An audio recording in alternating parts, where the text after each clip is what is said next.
வால் நட்சத்திரம் என்பது சூரியனை நீள்வட்ட பாதையில் சுற்றி வரும் பனி, தூசி மற்றும் பாறைகளாலான ஒரு விண்பொருள் ஆகும். ஒரு வால் நட்சத்திரமானது சூரிய குடும்பத்தின் உட்புற மண்டலத்தை நெருங்கும்போது சூரியனின் வெப்பத்தால் அதிலுள்ள பனி ஆவியாகி வால் நட்சத்திரத்தின் கருவைச் சுற்றி ஒருவித ஒளிரும் தன்மை கொண்ட வாயு மற்றும் தூசியால் ஆன வால் போன்ற அமைப்பு உருவாகிறது. இந்த வால் நட்சத்திரங்கள் காண்பதற்கு அரிதான நிகழ்வாகவும் வானியல் அற்புதங்களில் ஒன்றாகவும் பார்க்கப்படுகின்றன.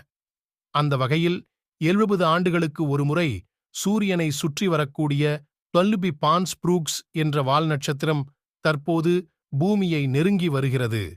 சுமார் 30 கிலோமீ நீள மையப் பகுதியை கொண்ட இந்த வால் நட்சத்திரம் தற்போதே தெரியத் தொடங்கிவிட்டதாகவும் தொலைநோக்கி உதவியுடன் இதனை பார்க்கலாம் என்றும் விஞ்ஞானிகள் தெரிவித்துள்ளனர். மேற்கு அடிவானத்தில் இந்த வால் நட்சத்திரம் தென்படும் என கூறப்பட்டுள்ளது. இதற்கு முன்பு இந்த 12 பான்ஸ் புரூக்ஸ் வால் நட்சத்திரமானது 1885 ஆண்டு சீனாவிலும் 1457 ஆண்டு இத்தாலியிலும் தென்பட்டதாக குறிப்புகள் உள்ளன. இந்த ஆண்டு ஜூன் மாதம் இது பூமிக்கு மிக நெருக்கத்தில் வரும் என விஞ்ஞானிகள் தெரிவித்துள்ளனர்.